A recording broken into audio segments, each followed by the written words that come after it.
하나님 말씀은 신명기 25장 1절에서 10절까지의 말씀입니다. 신명기 25장 1절에서 10절입니다.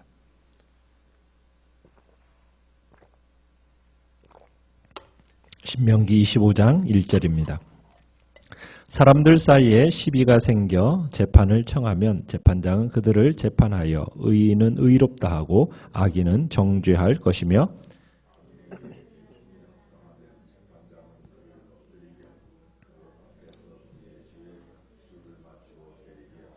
40가지는 때리려니와 그것을 넘기지는 못할지니 만일 그것을 넘겨 매를 지나치게 때리면 내가 내 형제를 경히 여기는 것이 될까 하노라.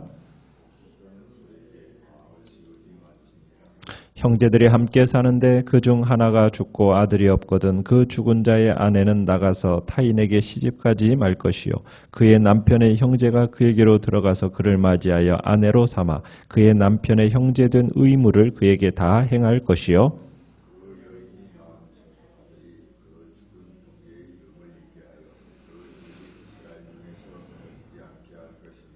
그러나 그 사람이 만일 그 형제의 아내 맞이하기를 즐겨하지 아니하면 그 형제의 아내는 그 성문으로 장로들에게로 나아가서 말하기를 내 남편의 형제가 그의 형제의 이름을 이스라엘 중에 잊기를 싫어하여 남편의 형제된 의무를 내게 행하지 아니하나이다 할 것이요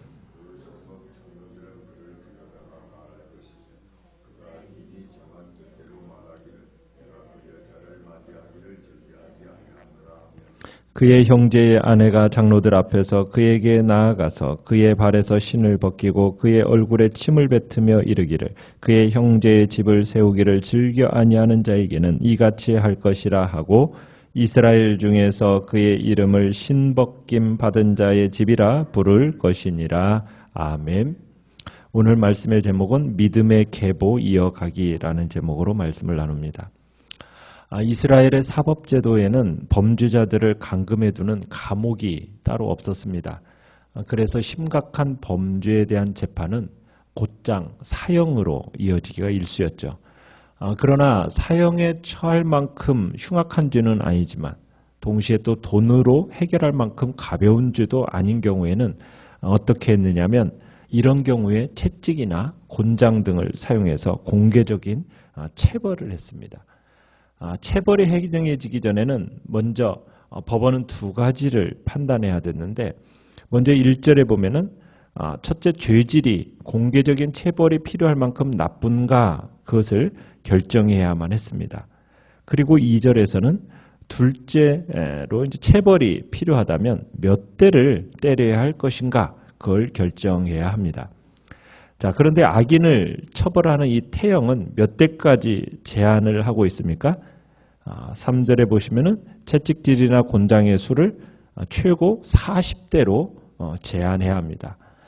이 형벌을 내린 재판관이 지켜보는 앞에서 이제 행해지는데 이스라엘 법정에서는 체벌을 최고 40대로 제한하라고 합니다. 이유가 무엇입니까? 3절에서는 체벌로 인해서 범죄자가 죽게 될지 모른다라는 그런 염려가 아닙니다. 생명보다는 인간의 존엄성의 이슈화가 되어 있습니다. 그러니까 체벌을 40대로 자제하는 이유가 무엇이냐면 무엇보다도 범죄자의 품위를 떨어뜨리지 않게 하기 위해서다라는 거예요. 모세는 비록 그가 매를 맞을 짓을 했지만은 아직도 3절에 보면 네가 내 형제라고 얘기하는 것처럼 너의 형제라면서 그의 존엄성을 지나치게 손상해서는 안 된다는 겁니다. 어른에게 매를 가한다. 그 자체가 벌써 품위를 떨어뜨리는 행위입니다. 더군다나 너무나 심하게 때려가지고 본인의 의지와 상관없이 몸에서 배설물이 나온다든지 겁에 질려서 비굴하게 애원한다든지 그러면은 그 사람의 자존감은 물론이거니와 인간의 존엄성마저도 훼손된다는 거죠. 그래서 하나님은 이런 일은 결코 있어서는 안 된다 하시는 겁니다. 나중에 이제 훗날에 유대인들은 혹시라도 잘못해서 40대를 초과할 경우를 우려해가지고 태형을 집행할 때 40에서 하나를 감한 39대까지 가했습니다. 그래서 우리가 신약성경 사도 바울이 말한 이야기를 보면은 자기가 40에 감한 하나 가만 매 39대를 5번이나 당했다. 이런 표현을 쓰고 있는 겁니다. 그러니까 하나님의 모양에 따라 그분의 형상을 따라 창조된 인간의 기본적인 품위가 떨어뜨리지 않고 그 품위가 존중되도록 하나님께서는 이런 법률을 정하신 겁니다. 그가 아무리 비록 범죄자라 할지라도 그의 인격은 존중되어야 되고 자비와 긍휼을 베풀어야만 한다라는 것을 교훈해주고 있는 것이 오늘 본문의 내용입니다. 그렇습니다. 사람은 그 누구도 죄를 이유로 다른 사람의 인격을 멸시할 수 있는 자격이 없습니다. 왜냐하면 모든 사람은 다 하나님 앞에서 죄인이기 때문입니다. 만일 누구든지 죄를 이유로 그 사람의 인격을 멸시했다. 그렇다면 자신도 동일한 죄인이라는 사실을 인정하지 않는 가증하고 교만한 태도를 가진 사람이라는 겁니다. 따라서 우리는 사람을 범죄자를 대할 때 결코 그가 지은 죄를 이유로 그 사람의 인격을 멸시하거나 함부로 대해서는 안 됩니다. 오히려 그 죄에 빠진 자를 긍휼히 여겨서 그 죄에서 벗어나서 공동체의 일원으로 다시 돌아올 수 있도록 도와줘야만 하는 겁니다. 그것이 바로 하나님의 자비와 긍휼히 여기심을 얻는 길이고 또한 우리 사회에 우리가 속한 사회를 한층 건강하게 만드는 비결이 되는 겁니다. 4절을 보시면은 밭에서 일하는 소가 곡식 나달을 주워 먹을 수 있도록 그 입에 망을 씌우지 말라는 말씀을 하는 것을 보게 됩니다. 고대 근동 타작마당에서 타작하는 방법은 가축을 이용했어요. 종종 나귀도 사용했지만 주로 소들의 발굽이 직접 곡식을 밟게 하거나 아니면 이 짐승들이 도리깨를 끌게 하여서 줄기로부터 알갱이를 분리하는 그런 일들이 타작들이 이루어졌습니다. 그러다 보면 타작하는 짐승들이 배가 고프지 않겠습니까? 그러다 보면은 곡식이나 줄기를 먹고 싶어 하게 되겠죠. 자, 그러면은 이제 일부 주인들은 짐승들이 멈추어 서는 것을 원치 않아 가지고 또 이 짐승들이 곡식을 먹는 것이 아깝기 때문에 입에다가 망을 씌우는 일이 있었다고 합니다. 그런데 오늘 율법은 그처럼 잔인하게 굴지 말라는 거예요. 의로운 사람은 다른 사람들을 배려하는 뿐만 아니라 자기가 부리는 짐승들의 필요를 채워주는 사람이 의로운 사람이라는 거죠. 그러니까 이스라엘 공동체는 어떤 공동체냐? 서로를 긍휼히 여기고 배려하는 공동체가 바로 하나님이 원하시는 공동체라는 겁니다. 그래서 오늘 본문에서도 긍휼과 배려, 이것이 사람에게만이 아니라 짐승에게까지도 베풀어져야 될 것을 이야기하고 있습니다. 자, 5절부터 이제 얘기되는 바는 계대 결혼이라는 풍습인데요. 만일 형제 중에 한 사람이 자녀 없이 죽는다면 어떻게 해야 하는가? 결혼한 사람이 아들이 없이 죽으면 그의 형제 중 한 사람이 죽은 사람의 그 아내와 결혼해서 아들을 낳아서 죽은 형제의 이름이 끊이지 않게 해줘야 한다. 이렇게 얘기합니다. 모세가 이렇게 하는 것을 5절에서는 그런 의미입니다. 그의 남편의 형제된 의무다. 이렇게 그 의무를 다하는 것이다. 이렇게 표현하고 있습니다. 이 계대 결혼의 목적은 대를 이어주는 것도 목적이겠거니와 어떻게 보면은 자녀 없이 홀로 된 이 미망인을 보호하고자 하는 사회보장적 차원의 목적도 지니고 있는 겁니다. 그러나 어떤 이유에서든 간에 죽은 사람의 형제는 그런데 계대 결혼을 거부할 권리가 있었습니다. 그러나 죽은 사람의 형제로서의 의무를 다하지 않았다고 해가지고 큰 수치를 당한 후에야 비로소 이 계대 결혼에서 자유할 수가 있었어요. 계대 결혼의 이제 거부의 절차를 이제 이야기하고 있는데요. 7절에 보시면은 첫 번째는 죽은 사람의 아내가 성의 재판관들, 그러니까 장로들을 찾아가서 형제를 제소합니다. 죽은 남편의 이름을 보존하는 일에 있어서 형제들이 협조하지 않는다. 형제가 어떻게 보면 일종의 직무유기를 하고 있다. 그런 취지의 제소를 하는 겁니다. 그러면은 재판관들이 이제 8절에 보면 형제를 불러다가 그 사실을 확인해 줍니다. 확인하죠.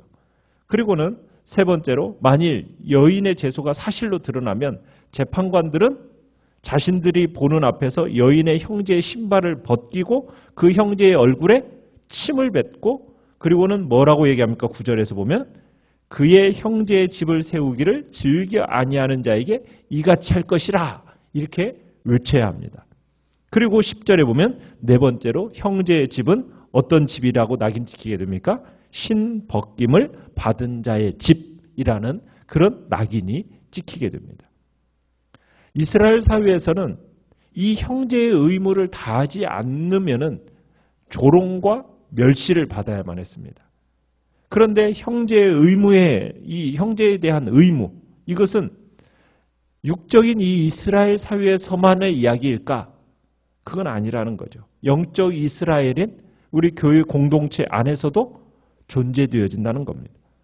우리는 다 그리스도 안에서 하나님을 아버지로 모신 자녀, 한 형제 자매된 하나님의 자녀된 형제입니다. 그렇다면 우리에게 다른 성도에게 행해야 할 마땅한 의무가 있다라는 거예요.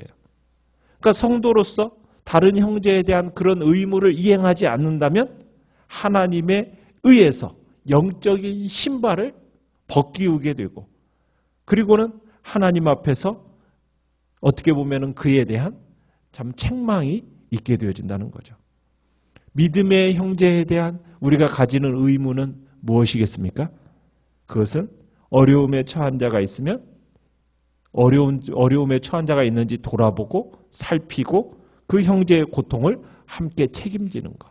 이것이 바로 형제인 의무를 다하는 것입니다.